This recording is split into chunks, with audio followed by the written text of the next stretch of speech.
Hello, everyone, and welcome to this webinar on the International Energy Agency's tracking of the policy responses to the current energy crisis. I'm Jethro Mullen, head of the IEA's communications team, and I'm joined today by the IEA's head of energy efficiency and inclusive transitions, Brian Motherway, and by energy analysts Emma Mooney and Lucas Boulet.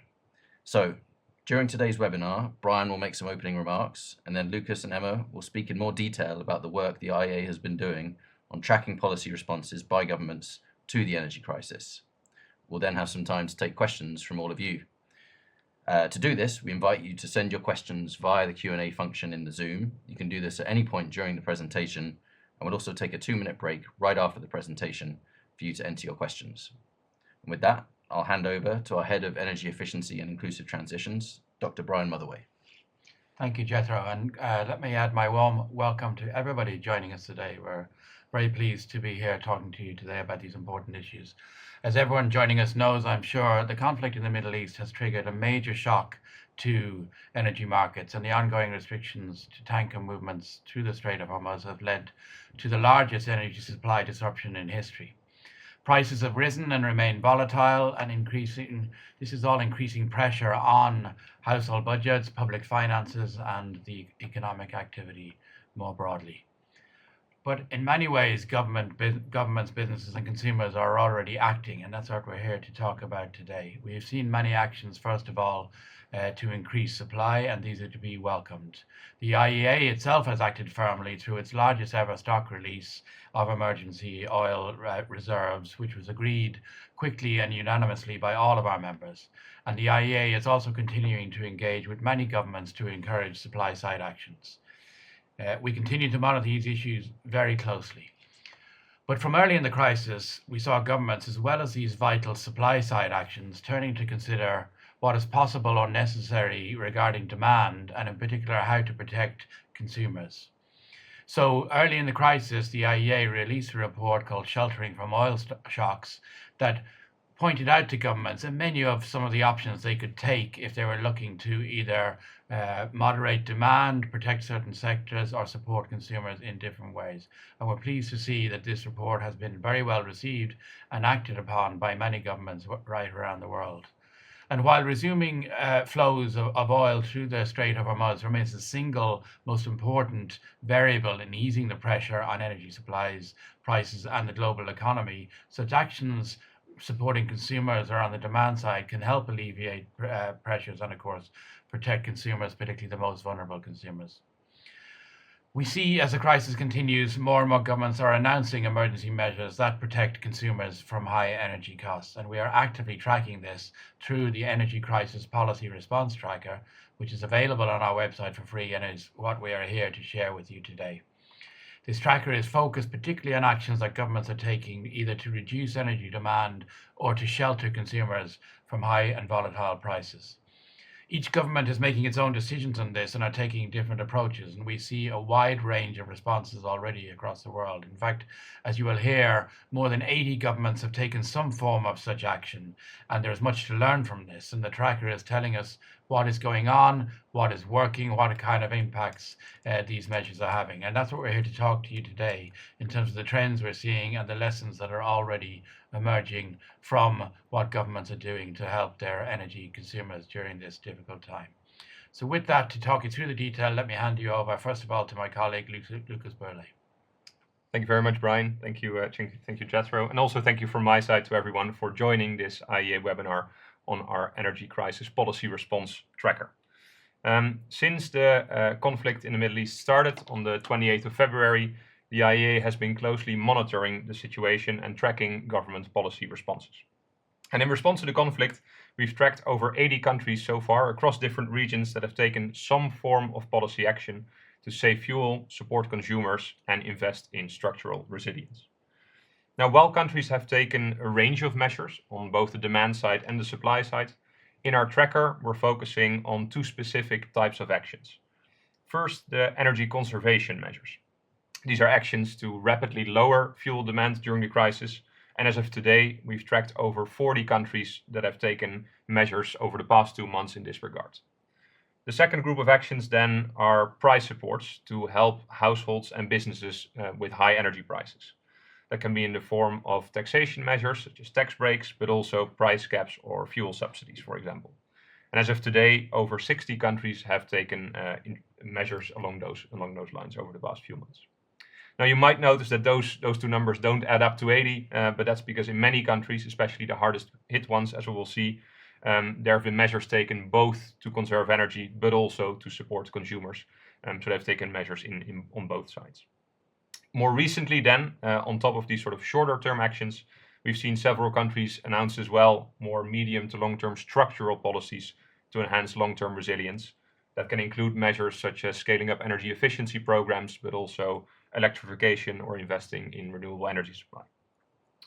Over the past 2 months, we've tried to inform policymakers, media, and other interested parties through this new tracker, which is updated regularly on our website. And we have a dedicated team here at the IEA updating the database every day, and will continue to do so as the crisis continues.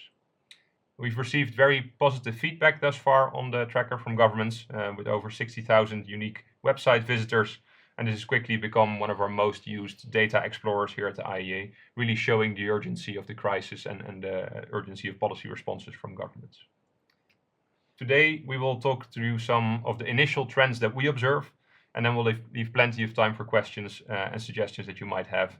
And as Jethro mentioned, you can already put these in the chat, so please do so, and we'll get back to you with hopefully an answer towards the end of the presentation. So the first thing we observe based on the tracker data is that governments in Asia were the first to respond with policy action. Perhaps unsurprisingly, as many of those countries were among the hardest hit, with a high dependency on oil imports from the Middle East. But by the 6th of March, just a week after the conflict started, countries in South and Southeast Asia, such as Bangladesh, the Philippines, Thailand, and India, had already taken swift action to try and reduce oil consumption and support consumers. And as the month of March then progressed, we saw governments in other regions follow suit. That included more countries in Asia, such as Japan and Korea, but also in other regions such as in Africa, Europe, and the Americas. In April then, that expanded further, particularly in Africa and Europe. However, important to note here that the regions listed here do not have the same number of countries. So the lower number of new countries adding policies in April in Asia does not reflect the fact that there's less urgency, definitely isn't, but just the fact that most countries in that region by now have taken some sort of policy measure in response to the crisis already. So let's dive a bit deeper into the different types of policies that we see being introduced, starting with these energy conservation measures. As Brian mentioned, many of these measures introduced align closely with our recently released report, Sheltering from Oil Shocks, which contains a menu of sort of 10 demand-side options that countries have at their disposal to reduce oil demand. And when it comes to these energy conservation measures that are being introduced, we observe several sectors being targeted in particular. First of all, of course, the transport sector. Many countries are looking to reduce oil supply, which is the most heavily disrupted during this crisis. And that includes countries encouraging people to work from home more, to prevent the fuel use from commuting, but also reducing air travel, for example, by government officials. Next to oil, we also see countries taking action to reduce electricity use, which in many places is still generated using oil. So countries are closing buildings or turning down appliances or limiting the use of air conditioners to try and save electricity where they can as well. And then lastly, we see many countries introducing public awareness campaigns, information campaigns, and that's something that we'll talk about in a bit more detail later in this presentation as well. Another notable trend on the energy conservation side of things is that many of these measures have primarily been introduced by countries in Asia so far, which is where the supply shock has been most imminent over the past 2 months. So let's look at some examples of what individual countries have done, starting with many countries including Indonesia, Egypt, and the Philippines, promoting working or studying from home more. And they've done this, for example, by mandating public officials, government workers to remote work 1 extra day more, and encouraging the private sector then to follow suit. And that can really reduce fuel use for commuting. And then secondly, there are also countries that are introducing more direct measures to limit private vehicle travel, with, for example, Korea and Myanmar introducing limits on sort of the number of days that people can use their car on certain roads, alternating that based on number plate registrations. While other countries, such as Pakistan, have reduced speed limits on highways, which the IEA has estimated can save up to 5 to 10% of an individual driver's oil use, which is not insignificant when prices are very high at the pump, of course. Next to road transport measures, air transport is of course another hard-hit sector due to the shocks to jet fuel supply. And in response, several countries, including Thailand, Vietnam, and Malaysia, have limited especially business air travel by government employees to save kerosene supply for the most essential uses. So as you can see, many examples from Asia, but similar actions are being taken across the world in countries like Chile, Peru, Tanzania, and Jordan as well. So that's on the energy conservation side of things. And then if we then move to the consumer support side, we see broadly 3 types of policies being introduced. The first are price caps, which introduce sort of maximum price for consumers for energy, but also direct fuel subsidies, so direct cash or vouchers for specific use of certain fuels. And then lastly, taxation measures, which have been the most used on the consumer support side so far, as you can see, partly because it's a very clear direct government lever that governments have influence over. And one notable thing on the consumer support side that we've observed over the past months is that around 3/4 of the measures introduced are not specifically targeted to a specific group. And that's particularly true for taxation measures and price caps. And while these untargeted measures might sometimes have the benefit of being quick to implement, as you don't need to spend time targeting, this can also have some disadvantages or risks, such as a high fiscal cost for governments and the risk to support households and businesses that might not need the support the most, with, for example, higher income households using more energy and disproportionately benefiting from these broad-based untargeted measures. Fuel subsidies that countries have introduced thus far have been somewhat more targeted, with some countries introducing vouchers specifically for low-income households or the most heavily affected businesses, such as farmers. Let's look again at some examples of what countries around the world have been doing, starting with countries such as Chile, Japan, and Nigeria that have introduced or adapted price caps for oil products such as gasoline, diesel, or kerosene. Some other countries have introduced subsidies or increased subsidies for specific fuels, often the ones that were most heavily affected in that country. That also means that those subsidies don't always target the same fuel, with, for example, Ethiopia providing fuel subsidies for gasoline and diesel, while Greece is specifically supporting diesel, but also fertilizer for farming, and Barbados, on the other hand, supporting electricity specifically, because part of its power is also generated using oil products, which is increasing pressure on electricity as well. And then last on the consumer support side, we have countries such as Canada, Brazil, and Germany being among the ones that have lowered the excise tax rates for different fuels to directly lower people's energy bills, and especially in countries where taxation is a significant share of total energy bills, that can make a real difference for how much people pay at the pump.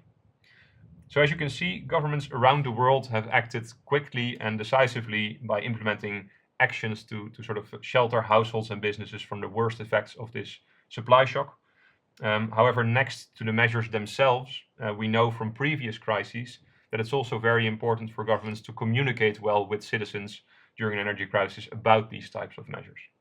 So, for example, a government can inform people about the severity of the situation nationally, what actions consumers might be able to take at home or in their company to be as resilient as possible, but also how the government is supporting them in this endeavor. And previous crises have provided some important best practice lessons on what works best, and we can see countries applying these lessons in this crisis as well. And to talk a little bit more in detail about that, I'll hand over to my colleague Emma Mooney here. Emma, over to you. Thank you very much, Lucas. As the tracker shows, governments are acting to support consumers. However, the supports can only work effectively if they're being accessed by those target audiences. And this is where awareness campaigns come in. In the tracker, we're focusing on government-led awareness campaigns, which essentially are a call to action encouraging consumers, households, and businesses to save energy. Campaigns are built around targeted measures, clear communications, and specific behaviours or actions, such as reducing energy use, supporting vulnerable households, or encouraging uptake of a particular technology.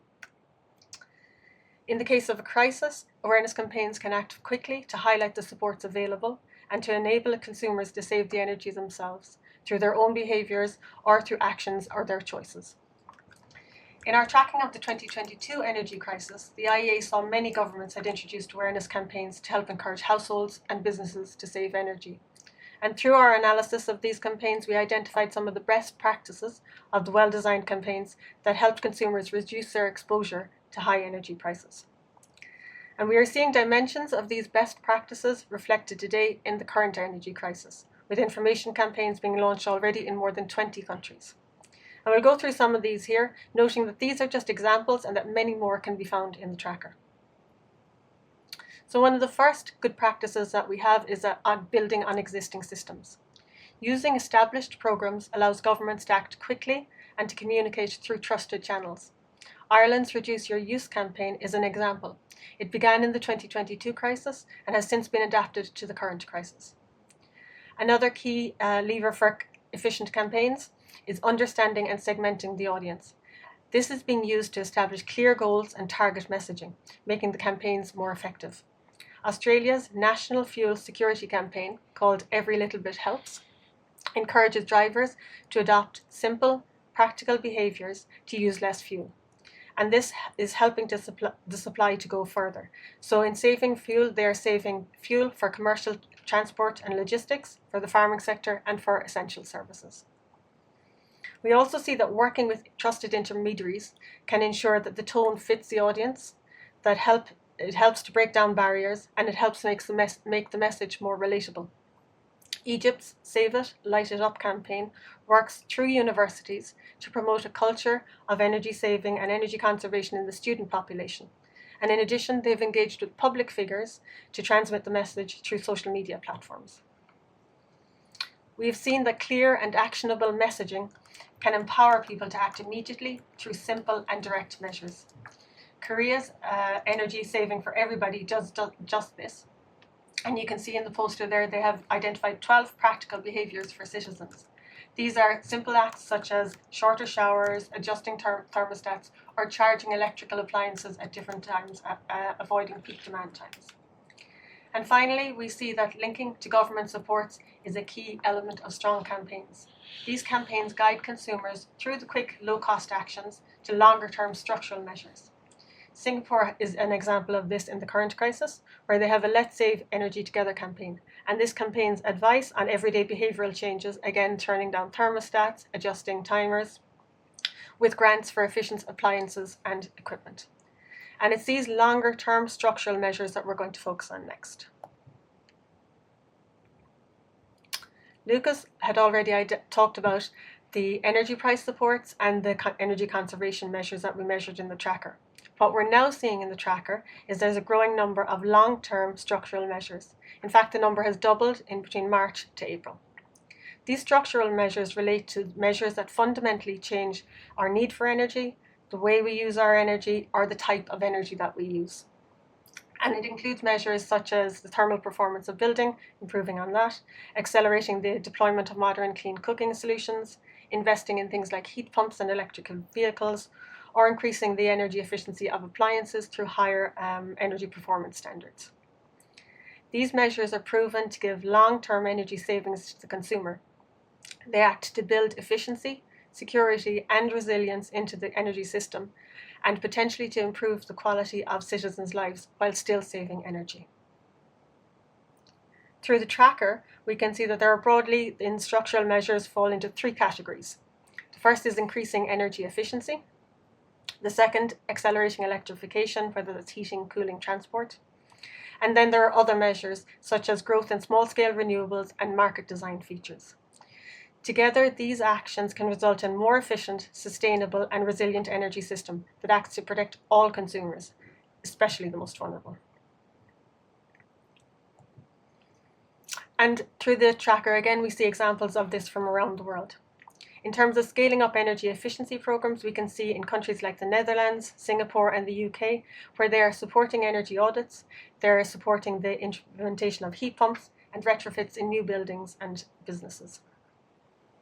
We see that there is accelerating electrification in many countries, particularly in the transport sector, and this includes countries like France, Indonesia, and Vietnam, where they are doing things like promoting electric two-wheelers, expanding charging networks, supporting electric vehicle access for low-income housing, but also things like encouraging efficient appliances and the uptake of efficient cook stoves.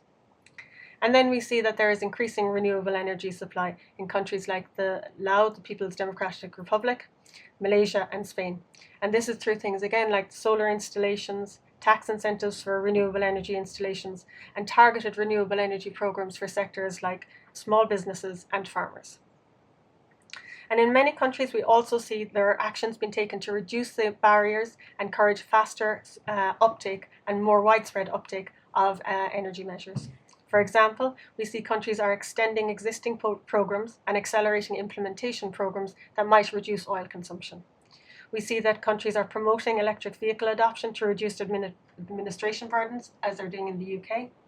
And we see things like providing support that has reduced regulatory burden for small to medium enterprises, as they're doing in Malaysia.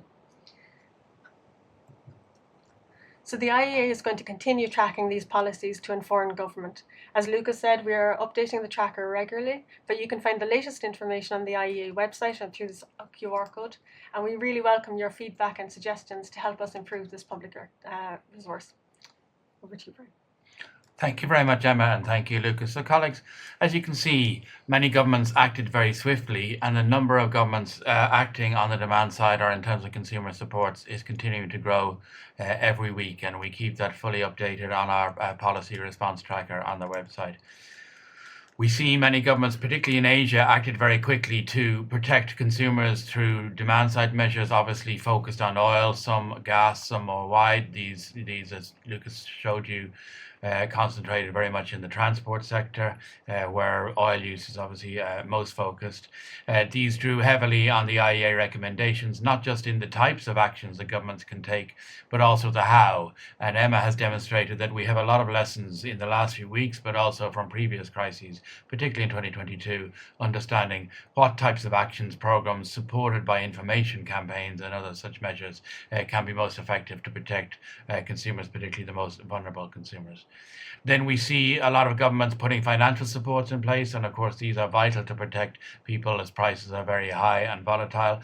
As Lucas showed, we see a mixture of the more targeted and less targeted programs, and of course targeted programs have several advantages, including allowing finite fiscal resources to be focused on those who need it more, so that the money is going to people who are most vulnerable and need most protection, allowing for the measures not just to be financially sustainable, but to be more equitable and more efficient.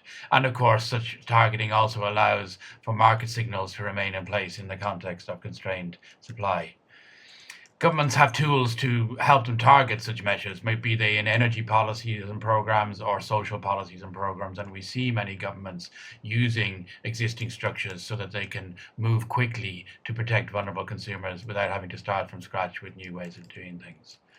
It's also interesting to see, as the crisis continues, more governments focusing on more structural measures, not just about immediate impact and relief, but also thinking about changes driven by the crisis in terms of longer-term security and resilience and affordability of energy. And of course, we've seen this before, particularly back in the 1970s, when the oil shocks of 1974 and 1979 really led to some profound changes in global energy systems. A much greater focus on efficiency in efficient cars, for example, a wave of investment in nuclear energy in many parts of the world, and a lot of driving of accelerated innovation in renewables, in new technologies, and in new ways of thinking about diversity, energy security, and energy affordability, driven by a growing recognition of the vulnerability that the crises expose. And I think it's fair to assume that we can expect similar kind of responses now, as well as the immediate responses as we we try and address problems that we hope will be addressed fundamentally soon on the supply side, the demand side continues to have a role to play. And I think we will continue to see new thinking about diversification, about switching. For example, we on the one hand, we've seen a certain amount of switching from gas-powered electricity production to coal-powered in certain regions. On the other hand, we've also seen some countries introducing new supports for renewables, many countries talking about potential increasing investment in nuclear, and of course the role of energy efficiency in helping people meet their comfort needs and their business needs without such exposure to high prices and to energy security through the kind of disruptions we're seeing now. So of course the IEA will continue to work with all its members and all governments and stakeholders around the world to help governments meet their particular goals regarding energy security, affordability and sustainability. Thank you. Jethro.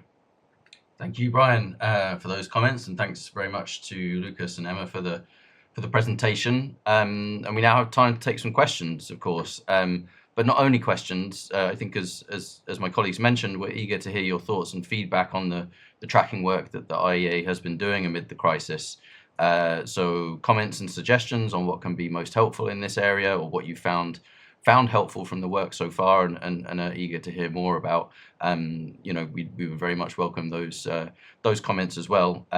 So we invite you to send questions or comments through the Q&A function of the Zoom if you haven't done so already. And we're just going to take a 2-minute break to give you a chance to send those through, and we'll be right back. Hi everyone, welcome back. Thank you very much for the questions. We've got lots coming in, so we'll try and cover as many of them as we can in the time we have. So I think maybe to start, we've had a few questions on structural measures, which was touched upon in the presentation, but perhaps we can make sure we're giving all the information we can on that. One question from Megan Darby: what guidance are you offering to governments on structural measures to reduce oil dependence? And then we had another question. Sorry, there are lots, so I'm trying to make sure I find the right ones that fit together. Are demand side measures mainly a short-term emergency tool, or can they have lasting effects? So are any of these demand side measures that we're talking about in response to the crisis actually structural measures as well? And then there was also one, where is it? From apologies, too many screens. Dario Kenner, he says, I wonder if under the structural measures you are tracking, you have seen any measures on modernizing electricity grids. A lot of what governments want to promote in higher renewable energy will depend on modern grids, on whether modern grids can integrate the rising generation, electrifying transport, and so on. So yeah, is that an element of it? So yeah, maybe perhaps we'll start with those, and then those questions, and then we can move on to others after that. Thanks for all those questions. There is an interesting trend here, and maybe Lucas, you'd like to comment on it, because you made the point that maybe in the first week or two, particularly in Asia, where countries were most severely hit quickly, the measures were about immediate savings. How can we encourage behavior change that will save oil literally today or tomorrow? But as the crisis continues and the geography of responses spread, also the time focus spreads, right, in terms of more countries thinking about structural measures. In some cases, it's about moving away from fossil fuels. In some cases, it's about shifting within fossil fuels, depending on the kind of issues they're facing, and of course their own policy preferences. Yeah, absolutely, and thanks for the question. Indeed, we see in recent weeks more of a shift to these sort of structural measures in different regions. And I think part of the question was also sort of what recommendations we have, and in our recent Sheltering from Oil Shocks report, we also touch upon this fact that structural measures can really help improve long-term resilience. So that's very important, and you see this happening now with countries implementing policies, as Emma outlined, for example, on accelerating electrification, so promoting electric vehicles more, but also on energy efficiency, scaling up energy management and energy audits in different places. And this is indeed something that we've seen happening in previous crises as well, and that is really having an effect. And I think for this crisis, of course, it's early to tell, but already we see in different parts of the world reports of increasing sales of heat pumps and electric vehicles, for example, which really have a structural effect over the longer term as well. So yeah, I think structural measures are indeed ramping up a little bit. And I think on the last point, do we also see that reflected in electricity grids and more measures towards modernizing electricity grids? I think there we see specifically countries accelerating existing plans. So plans that they had in place to modernize grids might now be pulled forward or might be accelerated also when it comes to permitting and those kind of things. Very good, thank you.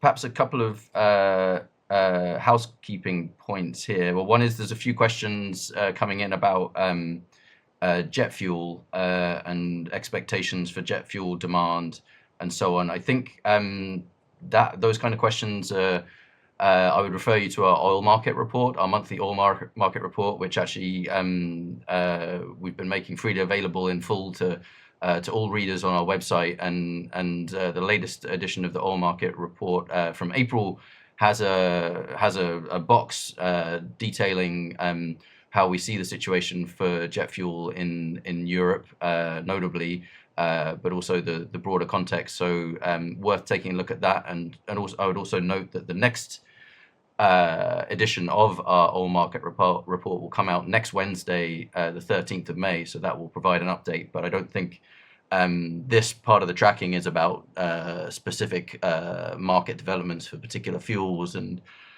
products. So we'll set those aside. There are quite a few questions on the effectiveness of measures. So a question from Ole Olsen: what do we know about the effectiveness of information campaigns and other forms of voluntary measures? Does this effectiveness vary between countries?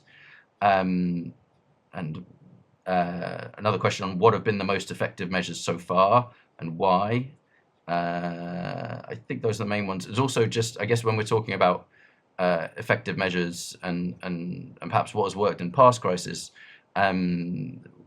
one participant asks, what are we referring to when we say the 2022 crisis? I guess for us at the IEA, it's very clear what we mean by 2022 and the Russia's invasion of Ukraine and the energy crisis that flowed from that. But perhaps Emma or Lucas, Brian, you can put that in context a bit, because that was certainly a case where we saw a lot of information campaigns and so on. So yeah, what can we say about effectiveness of measures in terms of information campaigns and so on? Yeah, I suppose when we look at the effectiveness of campaigns, we have to go back to how a campaign is designed. So there are many campaigns, and some can fail drastically, but more can be very effective when they have those targeted measures, those clear communications, and those specific behaviours and actions. We saw some examples of very effective campaigns in the 2022 crisis, primarily in Europe, where there was a real with the invasion of Russia and Ukraine, meant that there was real pressure on households for affordability for their energy, and households were suffering at that time.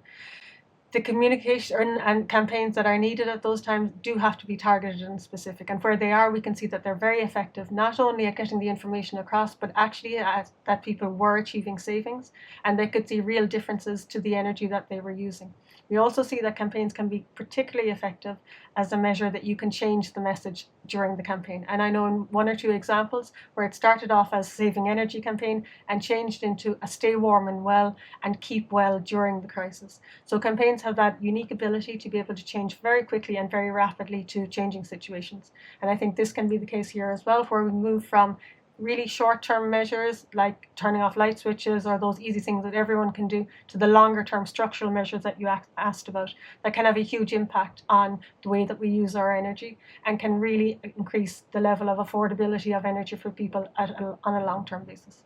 I think, Jethro, the governments acting in the middle of a crisis face challenges in terms of how quickly they want to implement something and to have an impact and to relieve pressures on consumers and on energy systems. And I think the crisis in 2022 taught us a few things. First of all, we did learn a lot of lessons about how to act quickly by building on existing programs.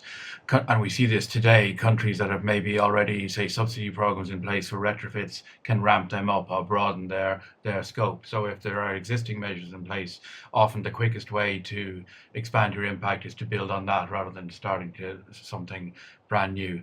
Secondly, as Emma's pointed out, the how really matters. The same measure in two different countries can have a completely different impact in terms of how it's messaged, how it reaches its audiences, how those audiences are supported to act.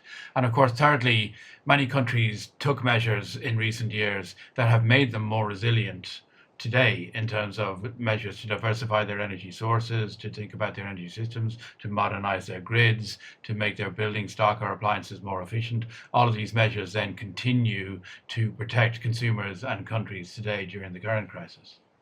Very good, thank you. So I think maybe we've had a few questions also about more vulnerable countries and how things are affecting them, and some of this maybe is again more about more terrain for the oil market report or the gas market report that we published recently in terms of what's happening with trade flows and things. But perhaps you have some thoughts, and I'll try and group these questions along this theme. One from Peter Lestig: what is the effect of countries focusing on subsidies for countries who are in risk of real shortages? Bassam Darwish notes that with limited fiscal space in vulnerable countries, what international actions are being discussed? And then let me scroll down. Are there any more on that front? I think those are the main ones on the vulnerable countries. Any thoughts on that in terms of how actions in one country could affect the situation in another? Yeah, I think as we showed in the presentation as well, that the countries that are most vulnerable to this supply shock are also countries that have taken the fastest action and taken the most extensive action. So you'll see many policy measures being announced in those countries, particularly in the beginning in Southeast Asia. And I think when it then comes to the question of what to do with limited fiscal space and how to support consumers in that regard, I think one of the things that's quite promising is that countries are sort of experimenting with this targeting of support. And temporary and targeted price support measures can limit that fiscal burden on governments while still helping the people most in need and helping the businesses most in need. And I think many countries that are feeling this shock the heaviest are using these kind of targeted measures, especially when it comes to fuel subsidies, for example. So I think that's a promising sign and something that we would definitely recommend continuing. And maybe on the effect of the measures, one thing to add, that in many of these countries as well, they're trying to measure what the impact has been. And I think that's also very important to see, to sort of monitor as a government, what is the impact of this, and report on that to citizens as well, to see how it has helped. So I think those are all very promising signs when it comes to targeting support, and especially for these vulnerable countries. Thanks. And I spotted the other question that I had that was relevant while you were speaking. It was another one from Peter Lestig, actually. So I'll add that, and then also one about the data on the effectiveness of the measures from another participant. So Peter asks, I understand that there's a difference in how consumers use oil and gas in low-income Asian countries compared to high-income countries, for instance, in the usage of LPG for cooking in Asia compared to transportation in the EU. So he asked if we see that influencing the kind of policy responses we've seen. Then there's another attendee who, an anonymous attendee, according to Zoom. Do you have high frequency data to assess if the energy conservation measures have been effective so far to reduce oil consumption? And then on this note, there was a question from Julia Galley, who says, thanks for the interesting presentations. She wanted to understand how you at the IEA, we at the IEA, identify longer-term structural measures that were introduced as a response to the current crisis, as compared to broader policy programs that were already in place. And Brian, you were talking a bit about that, how building on broader programs, but how much are we able to distinguish new versus old, and so on. And then how do you think shorter term fuel support measures should be designed so as not to undermine broader energy transition goals.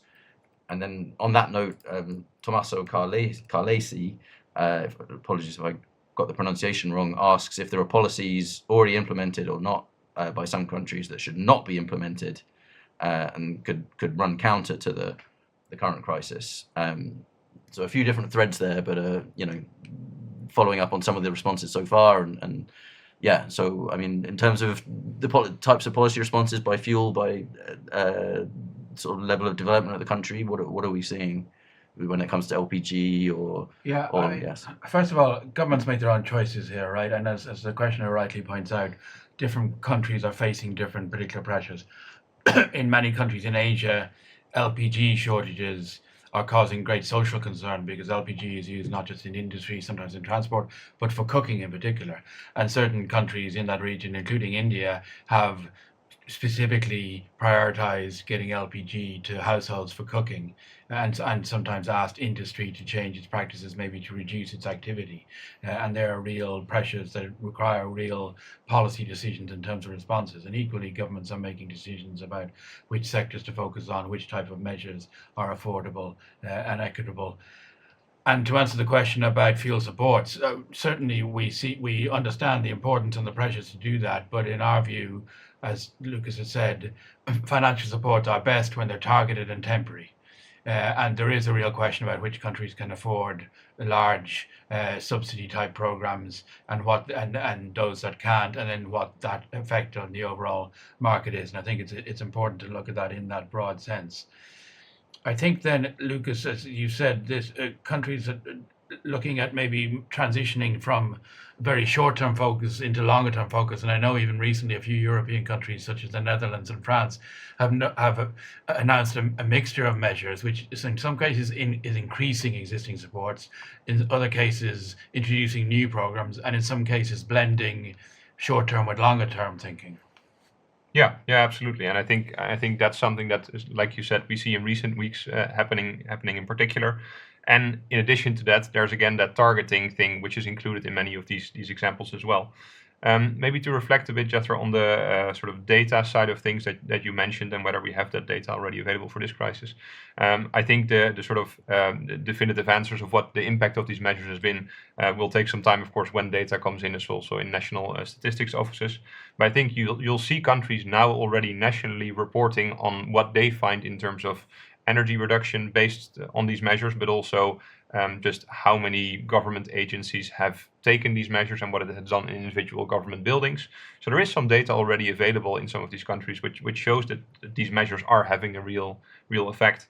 And I think if we look back to the previous energy crisis again in 2022, we've done a lot of analysis to sort of see what the effects of measures taken then has been and the long-term effects of that.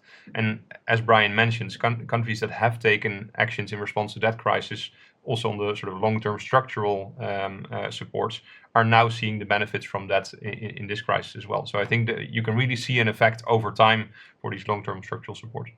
So I think, Emma, you were saying in your work, looking not just at the measures currently in place, but previously, maybe governments don't focus enough on data collection and monitoring their impacts as they might do. Yeah, most definitely. And I think when it comes to things that we find a little bit more intangible, like awareness campaigns and the impact of those, it has to be set out at the beginning if possible. I mean, we're in the crisis now, so it can be hard to do. But for new policies, I think if there is a system of collecting data, of having your baseline established at the beginning, and then we can see what the benefit has been. That's not to say, though, that we shouldn't collect data as we go along, and I think the IEA is always open to people sharing data with us as well, so please do send in any data points that you have. But we have seen from the last crisis as well that countries have saved energy, and those longer terms where they have committed to those longer term structural changes, we have seen that there is a real benefit to those countries and to the consumers that were able to take advantage of those, especially again the vulnerable consumers, I think. Thanks a lot, and I think that's a good note to end on, as we're a little bit over time already. I think emphasising that the IEA, we're going to keep working on all of these fronts, as Brian mentioned, and very interested in your thoughts and feedback and data points you may have to share. And apologies to those of you who are looking perhaps for more information on what's happening in specific oil markets and product markets. A reminder again that the next oil market report will be out next week, and encourage you to take a look at that, because once again, I'm sure there'll be some great insights on that. Obviously, we will continue to update the energy crisis policy response tracker, which we've been doing on an almost daily basis recently. So that will, do go to our website and take a look at that. Brian, anything else you would like to emphasise in terms of ongoing IEA work? We will continue to track this and work with governments, of course, on the supply side, which is very much a focus here, and on the growing interest in the demand side. So as the colleagues have said, we welcome to hear your views in terms of the short-term actions that we're seeing, but also a certain amount of rethink that we think is likely to happen. And I think however quickly the crisis ends, and we all hope it ends as soon as possible for its humanitarian impacts as well as its energy impacts, I think we will see some long-term impacts in terms of how people think about their secure and affordable and sustainable energy systems of the future. Very good. Thank you, Brian. And thank you very much, Emma and Lucas, for the presentation, and also for the good discussion. And thank you to all of you taking part for the questions that really stimulated that discussion. So thank you very much. And I think that's all we have for today. As I mentioned before, do go take a look at our website, take a look at the tracker, and we welcome your feedback. Thank you very much. Goodbye.